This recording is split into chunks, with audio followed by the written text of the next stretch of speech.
یا لکه ته لوی پیرالله پوه نه کړې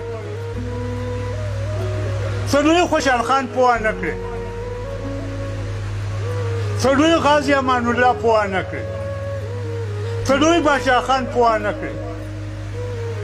ته اجمل خټک پوه نه کړې ته ملنګ جان استاد بره پوه نه کړې لنډه وی دلته رحمت شاه سهیل ته پوه نه کړې نو ما د غوسه په مزغو کې خلل ښکاري او خو ښه خلک وو په هغو خو یونیورسټیانې او پوهنتونونه بار چلېږي نو تر څو پورې چې دا ځان ځاني دې نه ده پرېښودې د یو پښتون خبرې دې نه ده کړې خدای ګواه دی که روغه ورځ رانه ویني خلک ګوره په کلي کې چېرته په کاله کې اور ولګي شل کسه راغونډ چا لکه دا ولې چا لګولی او څه یې وسول څه چل دی ورکوړي په تا دونه طالبګري راله موږ یې ټولو سره لال کړو تاسو چېرته دوه یو ځای شوي چې لکه دا څوک او دا ولې لس لکه لښکر لرم څلور نیم لکه پولیس لرم حکومتونه لرم میډیا لرم دا بیا همزه لال شومه ولې ما به پوهکې نه یم او تاسو زه کوټې بچې یم پورې راغلم خو او د باچا خان لوی ستر باچا خان خبره چې پښتون پیسې ته در ټینګې نه دی دولت یې اورېدلی غواړم وطن خرڅې ایمان خرڅې واړه خرڅې سباول خرڅې دا ته پښتون یې زما د مور چچکالي و تاریخ داسې دا شی تاریخ نو لا ولې راځئ چې دا خبره وکړو چې یو خو موږ قبیلو له لته ورکړو لوی شیرشاه باچا خبره کتاب وګورئ هغه په دربار کې یو پښتون ته وې نه قبیله یو پښتون ملت پوره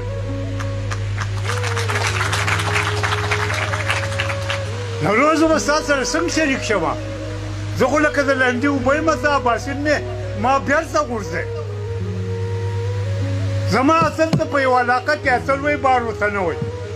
حالانکې عمرا خان لوی طاقت برطانیه چیلنج کول دا خو د لوی زړه او ځیګر کار دی خو موږ قرآن او یې بې ننګي څه وکړه جانانه او د جنکو پیغور دې ما ته پرېښودنه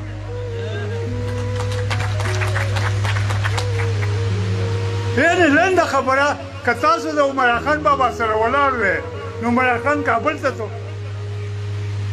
هغه د مرګ نه چې یو څو ګنټې کم خدایه دې ملګرو ونه دی هغوی زه غټ غټو پټکو کور ویې وړم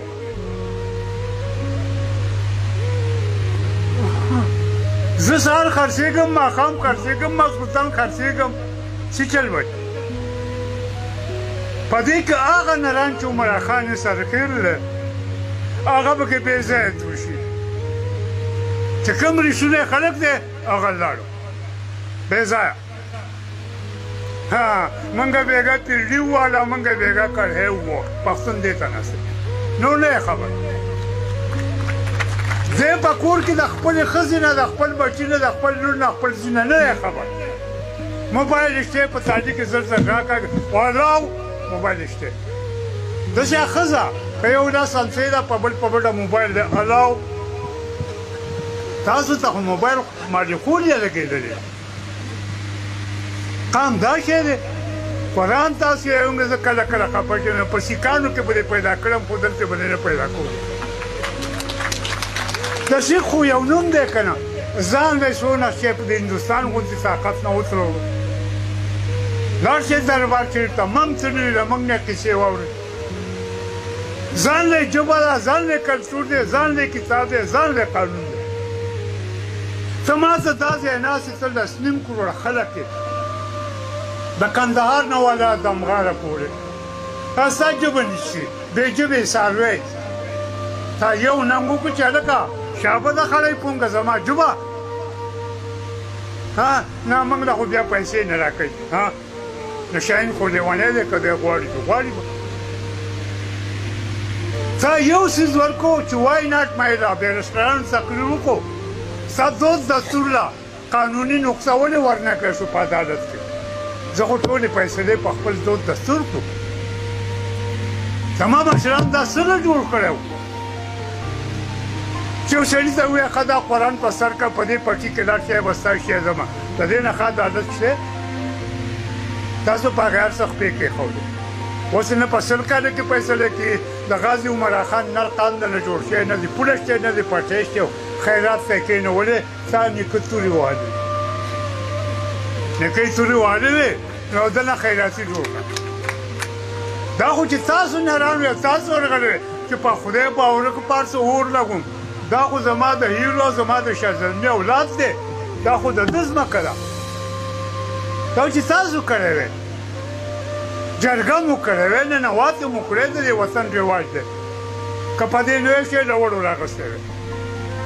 کږه خوله په سوک سمي نو زما مطلب دا دی چې موږ خو وروره 2.5 کاله په ښکاره تاریخ کې تورې ووهلې لوړ مو ووهو وینه مو تویې کړه کورونه مې وران شو جایدادونه مو سرکاري شو نتیجه به ماته ښایي نتیجه هغه یو وروره ټپه وکړه همه ټپه ده چې بې ننګي او چتراله او انګرېز ښه وایي که نه که موږ بې ننګه نه وی د انګرېز خو نیکه هم نه شو تللی